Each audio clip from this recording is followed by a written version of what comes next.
bills seem to be going up and up and up at the moment. So we thought we'd ask Platform Housing Group's Head of Sustainability how to save energy this winter. Hi, I'm Tim. Thanks for joining us again, Stephen. Today we're looking at home energy saving tips which could save you money. Can you help me? Hi, Tim. Yeah, certainly. Yeah, if I just share my screen with you. Brilliant. So I wonder if you could start with, where does all our heat go? Yeah, sure, Tim.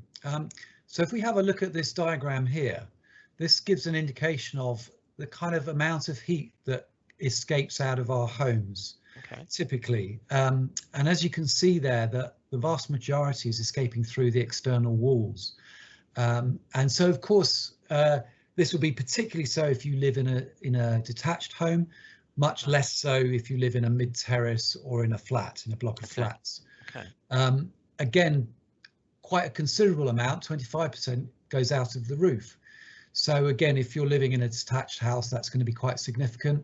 If you live in the top floor of a block of flats, that's going to be quite significant. But if you're on the lower ground floor, it'll be less significant. But these are the two main areas where we're going to be losing heat through our house. Other areas will be obviously through the front door, through the floors, and through the windows. So this will depend on the state of our property. If we're in a fairly new house, it's fairly well insulated. It'll have double glazing, maybe even triple glazing. It'll be well sealed. These losses of heat will be much less. If we're in an older property, particularly say, you know, an old solid wall property, Victorian property or so forth, then these were not designed with the levels of insulation that we have now. So those heat losses will be much greater. But there are things we can do. And there are things we can do to try and cut down that loss, such as draft proofing and this kind of thing. If you feel putting in loft insulation, for example, and some people who are quite good at DIY can do those things themselves. But you know, obviously, you might want to get in touch with Platform if you feel that you know you haven't got sufficient insulation in your loft, for example. So. Yeah, those are some of the areas there where we're going to lose our heat. So let's have a look at some tips.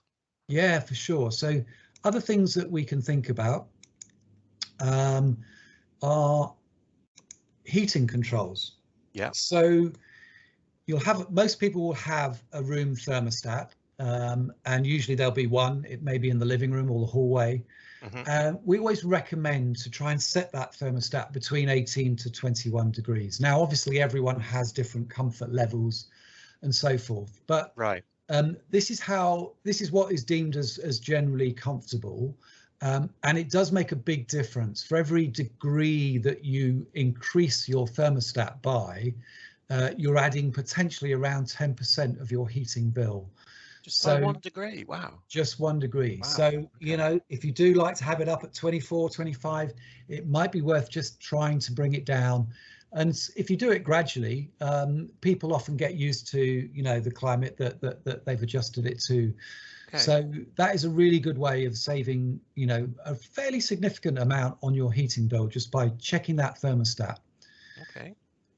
Similarly, on each radiator, if you do have a gas central heating system or a wet radiator system, they'll have, most of the modern ones will now have a radiator valve on each radiator, which normally has numbers from 1 to 6. So 6 will obviously be the highest, 1 will be the lowest setting.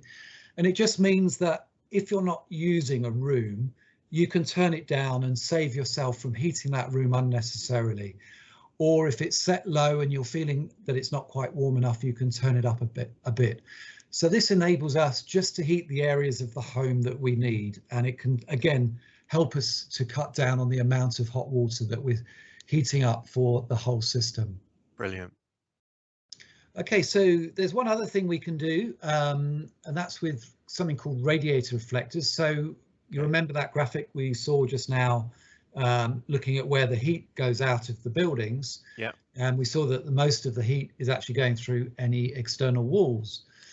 So if you happen to have radiators, say on a gas central heating system, on a wet radiator system, that where those radiators are attached to external walls, Some of the heating that is created from that radiator will go into the room, but some of the heating will go through the back and through the wall and out through the wall, especially if that wall has not been insulated. Okay. So if it's a solid brick wall, the heat will gradually transmit through that wall and outside. So there's a way we can stop or minimize that happening, and that's to put these radiator reflectors behind the radiator. Right. Now these are available in most DIY stores, and they come in a pack, so you can usually do a number of different radiators in one pack. It'll give you instructions on how to do it, and you basically create the panel to fit the radiator, and you can either using double-sided tape, or this particular one shows a little bar that goes through the top, and that sits on the brackets of the radiator and neatly sits behind that and reflects the heat back into the room rather than allowing it to go through the walls. So this can actually help to reduce as much as 45% of the heat loss through the wall behind the radiator. So that's one really good way if you do happen to have radiators on external walls. If it's on an internal wall where you've got another of your own rooms on the other side, you won't really need to worry about it. Okay. Unless it's not a room used very much at all, but right. that's the general principles, so that you use it for those external walls. Another thing that people might have been made aware of, or you might have even had one installed already, is a smart meter. So smart meters have been rolled out now for a number of years. Originally they were supposed to be all installed by 2020, but there were various delays to the program, and these are free. You don't have to pay for them. Your energy supplier is obliged to install one at some stage, and basically this will mean an end to estimated bills. Right. And in that first series that we looked at in terms of understanding your bill, we talked about how if you have an estimated bill, it can sometimes skew what you're paying. Yeah. So having accurate bills is really useful, and this is what the smart meter helps to do. So there are two components. One of the component will get attached to your existing meter, and you don't need to do anything with that. And then another component will be an in-home digital display. And these are normally, sometimes they might be fitted to all, or you can just, they're like a little mobile and you can just drop them down wherever you might want to view them. Right. And this gives you a live update of what energy you're using in any given time. And it will show both gas and electric if you have both fuel supplies. And it'll give you an instant understanding of what you're using. And in fact, if you turn something off or turn something on, you'll see it instantly. You'll be able to see that change. And it will give you a good sense of what you're using and how much things are costing you. So it'll give you displays in kilowatt hours. It will give you a display in pounds and pence. So you can see the real cost of your energy use at any given time. This also helps the whole energy infrastructure to be able to start planning for, as we move towards renewable energy, to be able to predict when there's a large demand, when there's a low demand, and be able to balance the whole network, which is going to be really important going forward. So smart meters are going to be a really important device to help us into our kind of transformation of the energy structure that we're going to see in the coming years as we go towards a zero carbon economy. Okay. Any more tips? Yeah, if we go to our next slide, the next slide, we wanted to talk to you about appliances. Now, we've had energy appliances in the UK for 25 years now. So they were first introduced back in the mid-90s, and they now are featured on most electronic appliances, from fridges, washing machines, dishwashers, right through to TVs and lighting systems. Now, it's gone through changes over the years, and some of you might remember seeing things like A+, A++, and even A+++. And so that was sort of showing how the industry was improving. by bringing out even better models and even better models. The problem with that was that they couldn't keep adding pluses infinitum onto that. So Okay. they've now moved the system back to HG. They've recalibrated it so that we can now be sure that an A-rated appliance is now the best appliance at all, rather than being behind an A++, for example. So if you are going out to buy an appliance or getting a second-hand appliance, really good, if the label's there, have a look at the label. And there's some good things to look out for. So this one that we can see on the right is for a washing machine, and it's telling us that it's a C rated, so it's kind of just above average. Yeah. But if we go lower down, it's telling us there 123 kilowatt hours is the amount of energy that it's estimated to consume for 100 cycles. So you might be able to compare that with another C that you're looking at, and that might be more or less. And so that's another good way of identifying. Important also to remember for things like fridges, you might have an A-rated appliance fridge, but if it's a very large fridge, that'll work on a different scale. And so if you wanted to buy a slightly smaller fridge that was only B-rated, it might actually be better than that very large A-rated fridge. And you can tell by looking at the kilowatt hours for the fridge, and it will tell you what the expected kilowatt hour usage is for a year. So definitely worth looking at those labels. This one with the washing machine also gives you ratings of its drying efficiency, and you can see there this is a D efficiency for drying. It also gives you the noise emissions. Some might be more noisy than others, and if that's an issue, you can have a look at that, as well as the water usage that it will typically use for a cycle. So lots of really good information on those labels, and a really good way of looking at which ones you might decide to buy. And that will have an impact on your ongoing bill. Right. We're just going to now look at comparative usage for different appliances.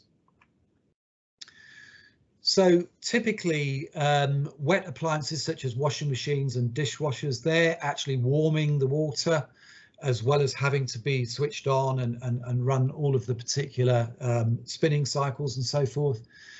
They tend to use the most out of all of our appliances. Typically 25% of our electricity bill will go on our wet appliances.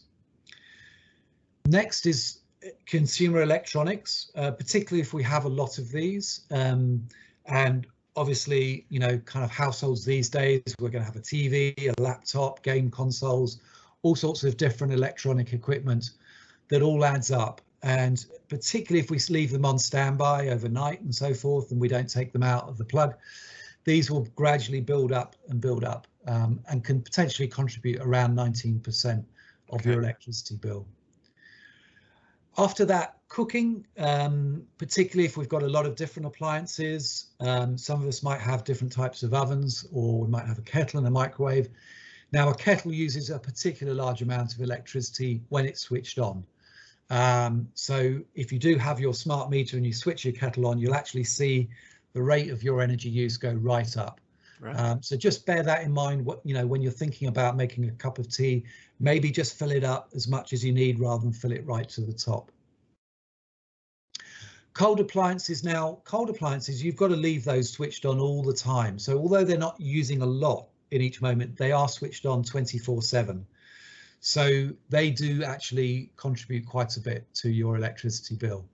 But they are getting better now in terms of their energy efficiency. And if you're getting a sort of an A or a B rated appliance, it'll certainly save you money compared to something that's lower down the label scheme. Okay. And now also our lighting has an energy label, and that also contributes. So if we do switch to the low energy lighting bulbs that you can get now, and we've gone through 2 different generations of those. We've gone through the old compact fluorescent light bulbs. Yeah. And now most of us have moved on from those to what we now call LED, which stands for light emitting diodes. And they really are super, super efficient. Not only that, they'll also last much, much longer. So you save twice. You save on your energy bill, but you also save on not having to replace them as frequently. So definitely worth looking out for those LED light bulbs. Okay, so just a few top tips for appliances. One thing about the fridge freezer, which we were just mentioning before, is not to overload it too much or not to leave the door open for too long. This will definitely increase the energy use. And many of them will have a thermostat in there, and so it's always good to check that and make sure it's not set so that it's more cold than it really needs to be.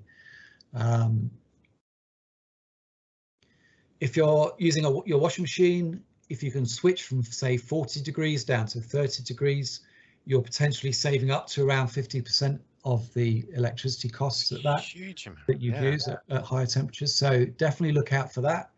That can help save a lot. And we've talked about the light bulbs, so make sure those old halogen downlighters or those old light bulbs that you might still have located, try and see if you can replace those with LEDs. And you know, throughout your house you could potentially save around £40 if you change those light bulbs. Brilliant. And yeah, that's kind of all the tips we've got for today. So thanks, Tim, and yeah. No, thank you. I've learned so much. Thank you very much. Want to know more about saving energy, including how to deal with mold, condensation and drafts? Go to our website and search for Get Winter Ready and click the link.